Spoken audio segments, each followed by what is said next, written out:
तो in total जितना मैंने रीड किया, दिस ईयर 170 मिनट्स का पेपर है। 170 मिनट्स में 3 सेक्शंस, 10 मिनट्स जीके का अलग है, उसको बाद में डिस्कस कर लेंगे। लेकिन जो 170 है, पहले मैं अपना ब्रेकअप बताता हूँ, फिर बताता हूँ कि क्या कर सकते हैं। मेरा ये था, मॉक से मैंने ये स्ट्रैटेजी दी थी। मेरा सेकंड अटेम्प्ट था ये जैट पे भी। सो 55 मिनट्स फॉर वीएलआर, फिर उसके बाद 50 मिनट्स फॉर डीएम, फिर बचता है 65 मिनट्स ऑड फॉर क्यूएडीआई। वो मेरा स्ट्रैटेजी था उस दिन का।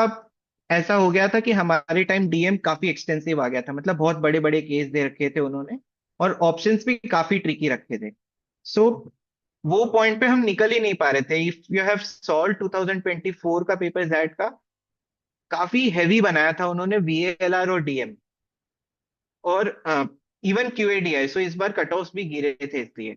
सो व्हाट हैपेंड वाज, आपको वो टाइम पे रियलाइज करना है, be flexible at that point. आपने स्ट्रेटेजी बनाई है, बट मेरा ये है कि 55 मिनट रखा था वीएलआर, बट खत्म ही नहीं हो रहा है, 2-3 मिनट्स ओवरशूट हो गया।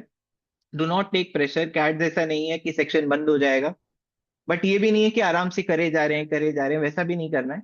एक सेंस रखो अपने पास कि कितना मेरे पास बफर टाइम है। Like if I have kept 55 50 65, तो उसके साथ में एक बफर टाइम इंक्लूडेड है उसमें, कि मतलब थोड़ा सा मैं अपने लिए बफर रख रहा हूँ कि इधर उधर हो सकता है थोड़ा, और वो तुम जैट में अफोर्ड कर सकते हो। और टाइम्स के साथ खेलने के साथ साथ ये याद रखना है कि हमें सेक्शनल कट ऑफ्स भी क्लियर करने हैं। इसमें टाइम थ्रेशोल्ड नहीं है, लेकिन सेक्शनल थ्रेशोल्ड है। आपको कट ऑफ्स क्लियर करने ही है। सो व्हाट हैपेंड, वीएलआर मेरा थोड़ा सा ओवरशूट हुआ, डीएम काफी ओवरशूट हो गया, like it overshooted by 10 minutes. But then hindsight में I do not regret it, because उससे मेरी एक्यूरेसी भी बढ़ी थी। अगर मैं शायद जल्दी जल्दी करता तो प्रॉब्लम हो सकता था डीएम में। And QADI I was not able to give enough. So वही मैं कहूंगा, मॉक्स करते जाओ, थोड़ा सा सेंस लगेगा। उस दिन अचानक से करने बैठोगे तो थोड़ा गड़बड़ हो सकता है। And that is how it is. और सेक्शन वाइज भी डिस्कस कर सकते हैं, लाइक क्या कैसे आता है, what is the difference from CAT. So VLR, XLRI takes great pride in कि मतलब हम काफी अच्छा आरसी बनाते हैं। सो क्या the convener was our professor in the term one. So वो हमसे वही ले रहे थे कि मतलब क्या डिफरेंट लगा तुम्हें कैट से जैट में। So what is peculiar here is कि मतलब जो भी आरसीज बना रहे हैं, वो बैठ के खुद लिखते हैं, लाइक वो कहीं से उठाते नहीं है।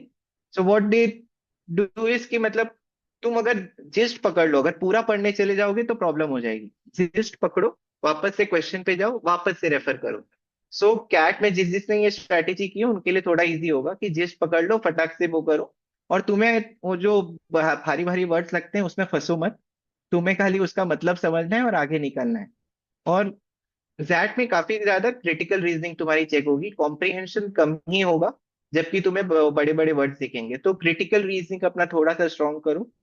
और जिन्होंने भी मतलब ग्रुप्स पे पेपर मैंने जो आरसीज भेजे हैं वो सॉल्व किए हैं, तो देखोगे कि most of the RCs are from previous year that paper. So try scrolling back और उनको सॉल्व करो। उससे थोड़ा सा स्ट्रांग होगा। And then there is poem वाला एस्पेक्ट, वो काफी इजी आता है। लाइक इनिशियली बहुत डॉन्टिंग लगता है, क्योंकि मुझे भी पोएम्स समझ में नहीं आते थे। बट 2 या 3 क्वेश्चन होते हैं, एक पोएम आता है। That is also not very tricky.